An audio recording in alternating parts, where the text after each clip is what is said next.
Hello everyone, peace of Christ to all.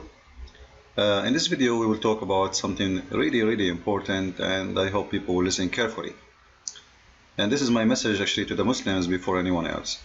Now I will play an old debate, which I don't really consider a debate. It's as much as a conversation with a teenage. His name is Osama Abdullah, who claimed that he have answers, but each time he tried to prove something, he proved his, like his prophet and his religion is very bad religion. Now after, this is how Muslims, they play games. In order to get confirmation of something, you have to corner them for a few hours before you can get the answer. Now this is what we had from Osama Abdullah after chasing the answer. Listen carefully, because this is what will be our topic. It's about the Prophet of Islam under the satanic control, or the Satan control. And the argument now between me and him, it is for how long Muhammad was controlled by Satan. Which means he don't deny that his prophet was controlled by Satan.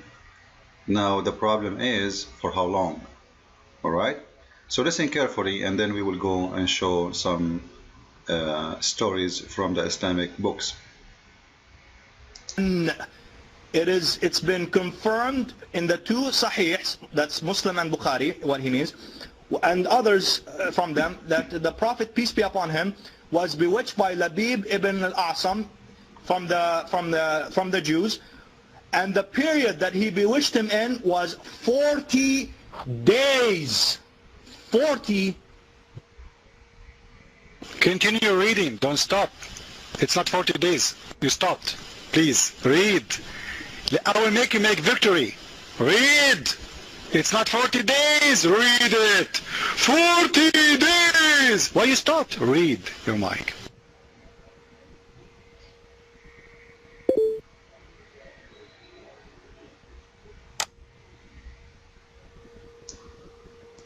Read. It says 6 months. Hello! Your mic. Read. Anyway, we will not play the debate. The debate is long. However, if it is 40 days, or it is 6 months, or it is 1 year, or 3 years, as some they say, this is not really the problem. Because if Satan can control me for 1 day, he can control me for 2, he can control me for 10 years, he can control me forever. The question here is, if the Muslims, and you heard him from his mouth, he is so happy to say that his prophet was under the control of Mr. Satan for 40 days. It's not my words. It is his words. He was so excited as you heard him. So let us, for the sake of argument, say it is 40 days, not 6 months, or 1 year, or 3 years, or 10 years.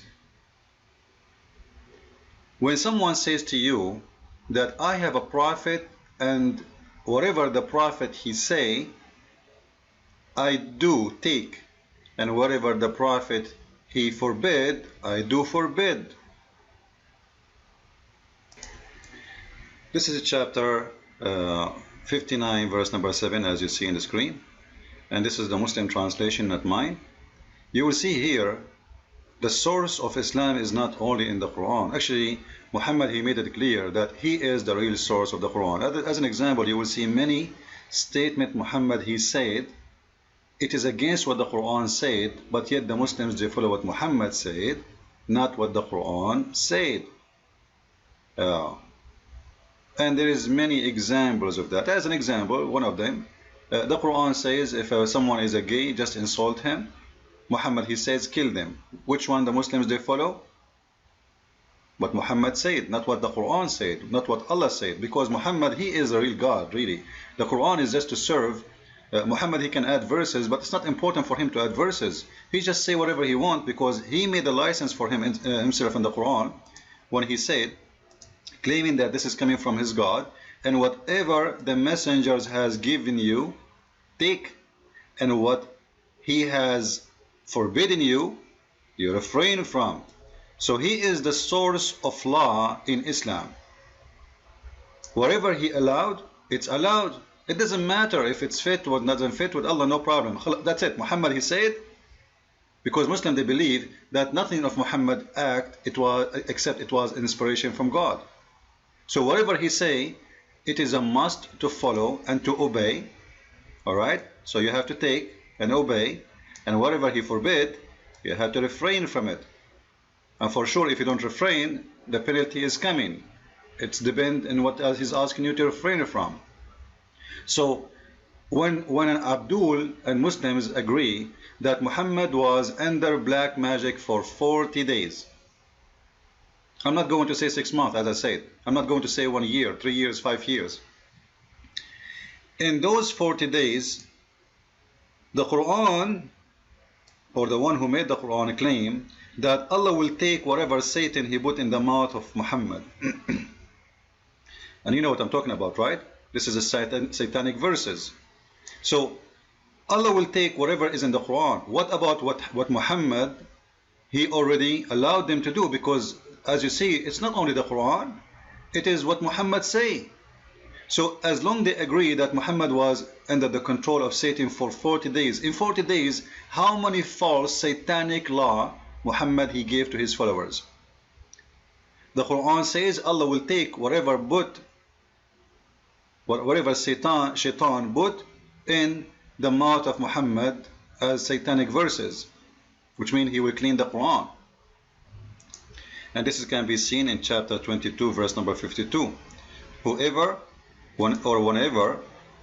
Satan he throw satanic verses when Muhammad he recite, okay, where Muhammad he recite the message, which means the Quran, Satan proposed opposition, which means he is giving him a false recitation for the Quran.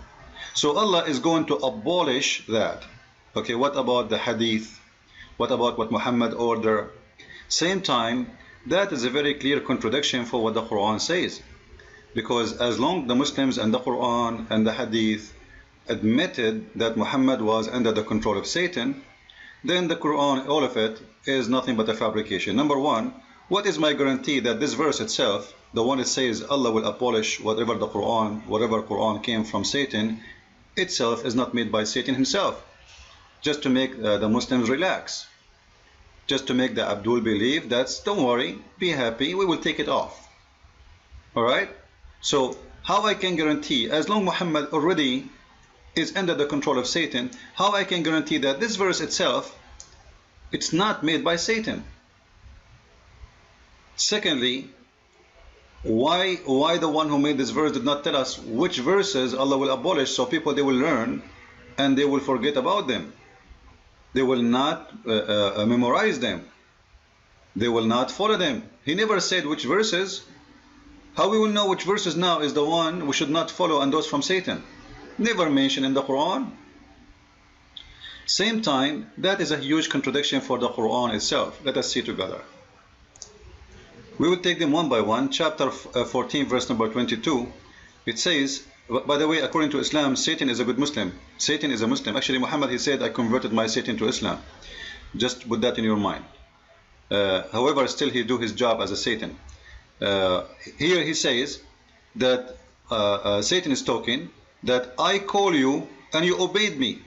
I called you and you obeyed me. Which means he is saying, I have no authority over you unless I call you and you obeyed me. If you obey Satan, it's your choice. So how Muhammad was controlled by Satan when the Quran says that he cannot control, as you see, and I had no power over you unless I call you and you obey me. And the one who is stating that is the Quran.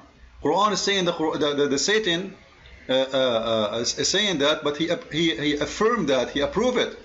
The Quran does not deny it. He's saying Satan, he will not do that unless you obey him. So Satan have no power over you unless he call you and you obey him. So what this is mean, that Muhammad, he was called by Satan and Muhammad, he obeyed Satan. So the black magic is just a fancy trick. to expose, or let us say to cover the lies of Muhammad and why he is obeying Satan and doing satanic behavior. Because the Quran says clearly he cannot do anything unless he call you, yes, but he have no power over you. He have no power, even any normal human, unless he call you and you obey. So Muhammad, he was called and he obeyed. Let us continue. Now things getting really worse in chapter 15 verse number 42. The Quran says that certainly you shall not have authority, Allah talking now, over my slaves. Alright, Allah saying to Satan, you shall not have any authority over my slaves. So his slaves are protected, except, see with me the word except please. So there's exception from the slaves who they will be under the control of Satan. And the slaves here talking about is the Muslims, not me and you, except those who follow you. So in order to be controlled by Satan, you have to follow Satan by choice. So you have no control over my slaves, Allah saying, except those who follow you. Follow who? Satan. Then he described who are they, those who will follow Satan. The mushrikeen, the one who associate God with God or other gods with the true God, and those who go astray, and the criminals, etc., and the evil ones. So as long those are the one who will follow Satan, and this is the definition of the Quran, which one of them Muhammad is? He is the criminal, he is the mushrikeen, he is the evil one. Which one? Whatever you choose, your prophet doesn't fit to be from the good slaves of Allah. Because as you see, that Satan have no power over the good one. Then we will go to the more explanation of Muhammad's life to see how Muhammad is really mentally, he have a mental illness, maybe he's a madman, he is crazy, he have for sure he have a lot of problems. I was posting in the internet and Facebook, and someone says to me, Christian Prince, I think you have to need to see a physician. I said, why? He said, because you are not showing your ID. If I don't show my ID, I need a physician. The Muslim terrorists, they are waiting for the ID of those who they are exposing the faith of Islam. However, it's my choice to show my ID or not. You want to prove me to be wrong? Prove me wrong. You want to prove me to be crazy? Prove me to be crazy. You want to prove me to be a criminal like your prophet? Prove it. This is not a debate. This is not an answer. Muslims, your prophet, according to your Quran, he is one of these, as you see, and he is either a criminal, or he is either an evil one, or he is either a mushrik, an infidel. So choose one for him. You see what the intelligence can prove? It's in your book proving that your prophet is a very false man. Let us go and study the madness of Muhammad, how far it goes. This is Sahih al-Bukhari, as you see in the front of your eyes. The Prophet of Islam, he imagined he done things he never did, but however, things go really crazy to the point he imagined himself having sexual relationship with his wives, and for sure they blame that in the black magic, which is proven by science there is not such a thing. He imagined himself having sexual intercourse with his wives, but he never did. So how bad the case of Muhammad was. Muhammad, he imagined himself having sex with his wife, but he was holding the pillow or the goat all night. He was doing sex with who? Is that happen when he is asleep or when he is awake? Obviously when he is awake, because if he is in sleep, it's a dream.